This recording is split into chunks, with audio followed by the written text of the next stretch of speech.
everybody, and a very warm welcome back to the latest episode of Hidden Jewels of Soul and Disco. Once again, a big thank you to each and every one of you who joined the live stream last Saturday, and also big thanks to all the messages and everything we've got. We've had a blast, thanks to you. This upcoming Friday, I'm having a live stream with John, the 6-inch pianist, which will not be about soul, it won't be about disco, but it will be about reggae music.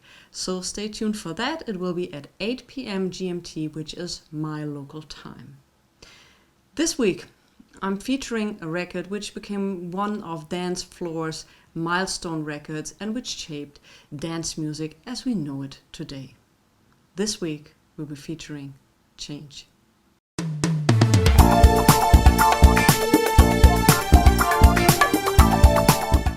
Change was concepted or founded as a studio band in 1979.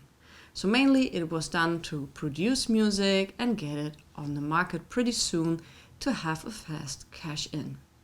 It was never intended to be a huge live project or to market the singers who were on that record. The main brains behind Change were Jacques Petrus and Mauro Malavasi.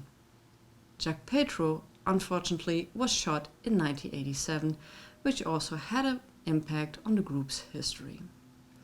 So today I want to discuss the group's debut album, In the Glow of Love, which was released in 1980.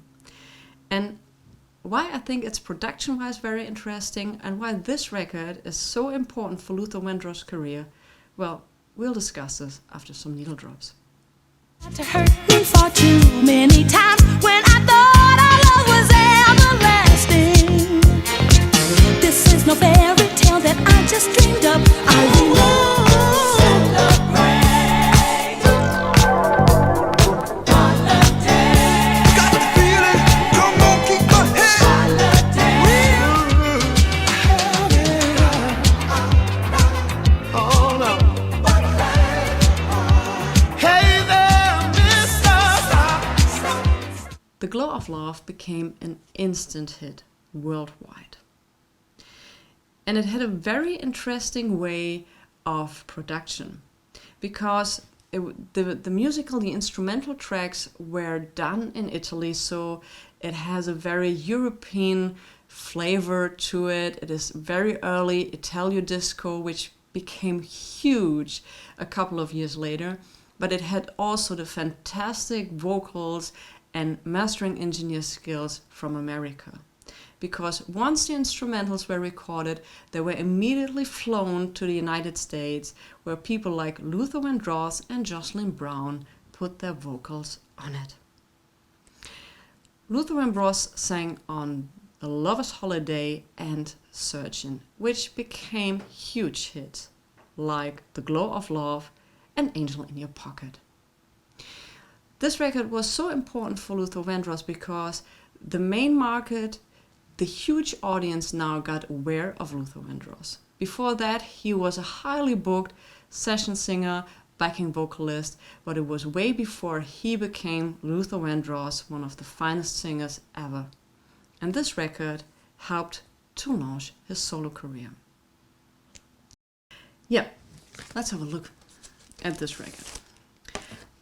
It's very interesting artwork, I have to say, for 1980. I think it's an artwork I would have expected for a record coming out of the 90s. So I'm a huge fan of this artwork. This is the front, this is the back of the record. Also my version belonged to someone who called Pedro. And also what I want to point out, you can get this record very cheap because it was a million seller. Finding this record in a near mint condition is a very difficult task because this record has been used in clubs on private parties all over the world. It has been played the hell out of. So getting a near mint copy of this record is very difficult and also expensive sometimes. So my version, like I said, belonged to Pedro, and Pedro took this record to a party, I'm sure, because on the labels he wrote his name on it. So yeah, well-loved record, but still in great shape. I paid for this one €5, which is like $5 at the moment. There were a few follow-ups albums from Glow of Love, for example Miracles from 1981. On Miracles, Luther Vandross was not allowed to sing any lead vocals during contract issues. So they replaced him with a singer who sings Familiar with James Robinson. He sounds a lot like it, but I have to say that Miracles is missing the edge, the killer tracks, the hit records, the hit songs from the Glow of Love.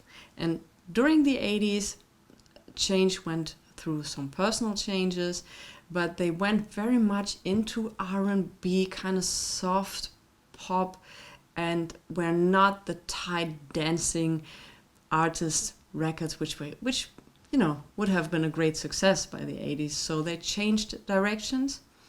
They also tried to re-establish the group, to continue the group when they started a group which was called Exchange in the beginning of the 90s. They also recorded an album which couldn't be released at that time. It was released years after. And there are, at the moment, since 2008, new tracks coming out, but honestly, it's not the same as this one. So for me, their first debut album is, in my opinion, also their greatest hits album. This is from the beginning to the end an absolutely smashing dance record. As I mentioned earlier, Petrus was killed in 1987, which also had an influence on the future sound of the group, which, as I just explained, wasn't so much my cup of tea. So all I can say is, if you find that record in the dollar bins, and I'm sure you find it, and it's for your taste, playable, the price is okay, go and get it. I promise you, you won't be disappointed. You get the grades of Jocelyn Brown, who is one of the most sampled singers in music history, and you get the likes of Luther Vandross. You get a fantastic production. You get a fantastic record, all in all for a very cheap price. So once again, thanks for watching. I'll see you next time. Stay safe, stay healthy, listen to good music, maybe change, and have a great day.